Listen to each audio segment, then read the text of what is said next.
Real quick, I get asked about it, so I should probably start plugging it. I am on Letterboxd. Jackson Kruger is my username if you want to check that out. I'll try to remember to put a link in the description for that. So yeah, if you want to follow me on Letterboxd, you're more than welcome.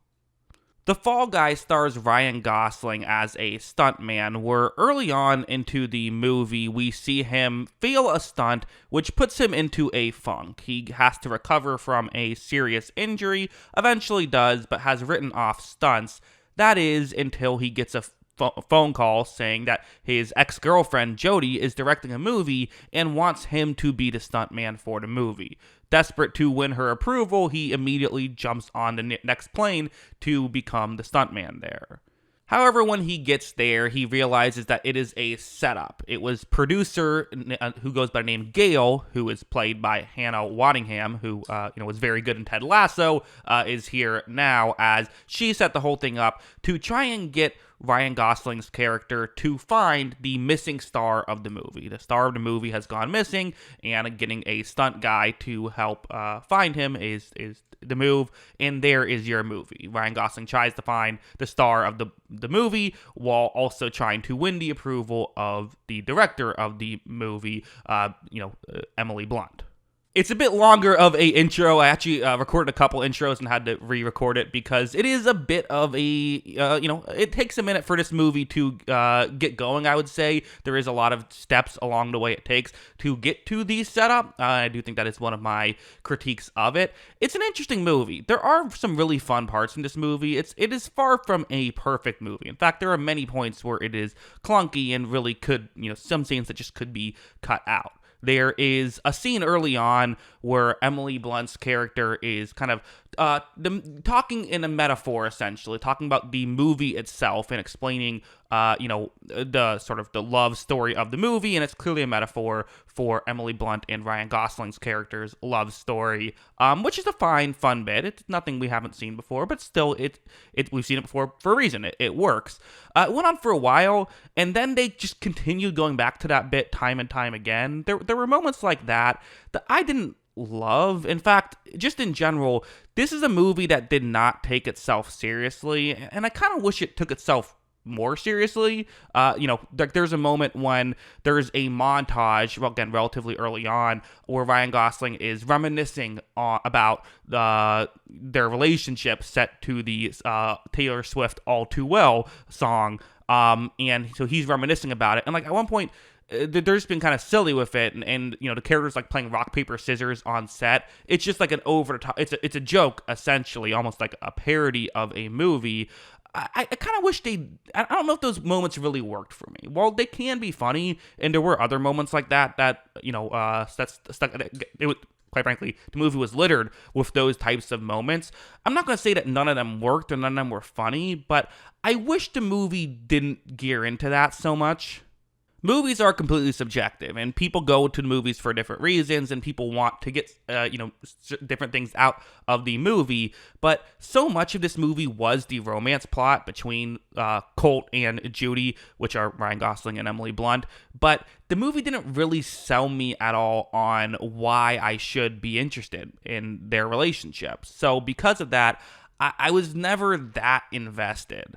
I actually think later on, when it was less about the relationship and more about just sort of the action, what was almost a subplot, but eventually became the main plot of the movie, I was far more invested in all of this. I think that was the more interesting side of things, and I think it was in part because they did do a good job at selling why that matters, much more so than selling why the, just the relationship itself mattered. Making meta jokes it's a difficult thing to pull off. It is, because while they can be really funny, the issue is obviously you're reminding the audience that it's a movie, which inherently is going to take them out of the film, and means that you're not really going to feel as much emotion during those scenes, but you might laugh at them. And this is a funny movie. There were a lot of very humorous parts, I thought. But again, there was another scene early on, I don't want to keep harping on this, where Emily Blunt's character is like, I'm thinking about, for a scene, should I do a split screen part of the scene? One thing on one side and one thing on the other, and you immediately know where the movie is going. They're about to do that in the actual movie, and of course, that's what they do. Again, it works for the humor. It is funny, but that kind of really, I think, stunts the growth of the movie and means it can only really be a comedy. And I would say it is successful as a comedy. Again, I feel like I'm making a lot of criticisms of the movie. There are a lot of very fun things. For one thing, let's talk about the stunts. It's a stunt movie. A lot of people say this is sort of a love letter to stunt work, and I can certainly see why. I mean, the stunts are really good in this movie, and they even, one thing I love, this isn't a spoiler, but in the end credits they do a thing where they show the stunt double doing a lot of the stunts, and you see there are a lot of actually done stunts, practically done, not all, but there was a good chunk of them. So and you can kind of see Ryan Gosling and the stunt double kind of like high-fiving as they walk off set, things like that, like which is very, I think, a cool idea to kind of show some love for the actual stunt work people behind this movie. And also, while we're on this subject of positives, I thought Winston Duke, he played like the stunt coordinator, and so he's also kind of like doubling as Ryan Gosling's friend throughout the movie, and I thought he was really good in it. He's I haven't seen a lot of his other stuff. I don't watch a lot of the Marvel movies, so I haven't seen that side of his acting. I did like him in Us as well, but yeah, I thought it was really, really a highlight of this movie. Of course, the performances were very good. It's Ryan Gosling and Emily Blunt. They're going to be good, and even like Stephanie Sue, who should be in more things. She's great. Was very fun in her small role in this one. I did sometimes think that like I kind of brushed on earlier, Ryan Gosling and Emily Blunt kind of propping up some not the best dialogue. I thought some of the dialogue was a bit clunky, but they're charismatic enough to still make it work, but it still wasn't, there were some clunky moments in this movie is all I'm saying. It's a bit messy, it is, but I think you can forgive a lot of its flaws at the same time for what it does well. Like, quite frankly, there are people I would recommend to see this movie. Like, I don't think it's a movie that like is a one that no one should watch or anything like that. Even myself, who is kind of lower on it than probably other people, I wouldn't say I hated this film. I thought that, like I said, kind of in the second half of this movie, once the main story really started going, I could get into spoilers a little bit towards the end. I guess I'll do that. Yeah, I'll get into spoilers in a second. But before I get there, just once we got to the more action-heavy parts of it, I thought that was actually pretty good. I liked the acting. I liked the action. I thought that the plot was clever. It did take too long to get going, and first half of the movie was certainly the weaker half of it. I can certainly see why people enjoy it, though. Let's get into spoilers and let's talk about some issues and also some positives that I just kind of can't really say the positives until we get into spoilers. My overall rating on the movie, I'm kind of in between a 5 and a 6, around there.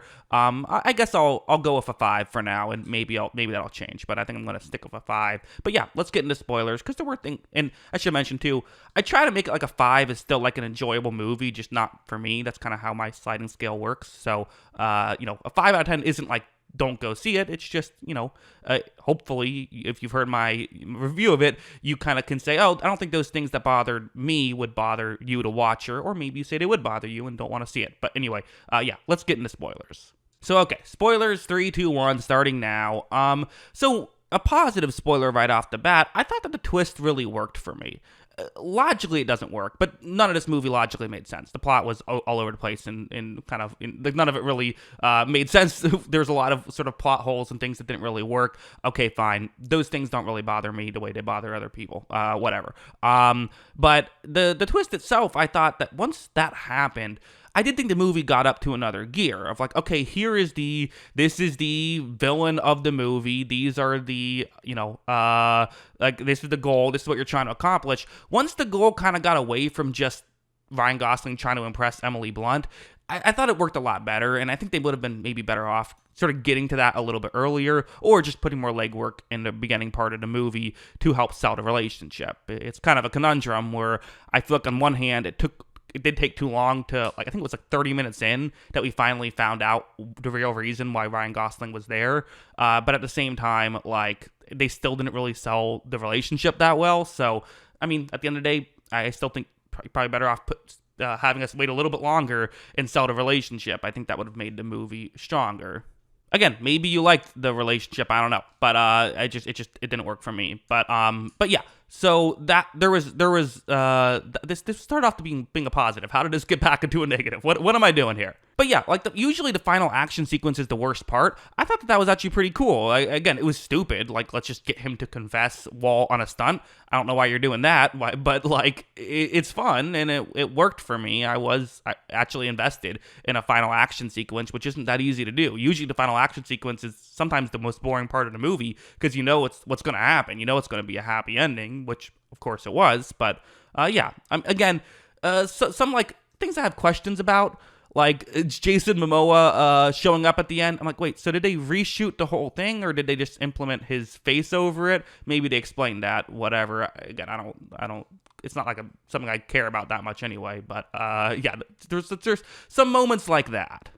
But again, this wasn't a movie meant to be taken seriously, and I kind of miss when movies are meant to be taken seriously. I do. I think that, like, there's nothing wrong with a film that's gonna, just go out and be itself, and it almost feels like a crutch sometimes with movies of being the movie that we're not even trying, we don't want to be taken seriously. It's like, okay, well, that's fine, but it's not as interesting to me as even something like, I don't know, you think about the Edgar Wright movies that are very much parody style, like Shaun of the Dead or Hot Fuzz. The characters never break. The characters are all very much still in the real world. They never, they never turn to the audience and say, like Ryan Gosling's like, there's too much exposition right here. This is clunk. Like, why are you saying that other than to be a meta joke? It needs to work in universe. Like, all the Edgar Wright stuff works in universe. This didn't work in universe, to me at least. It just felt like peeling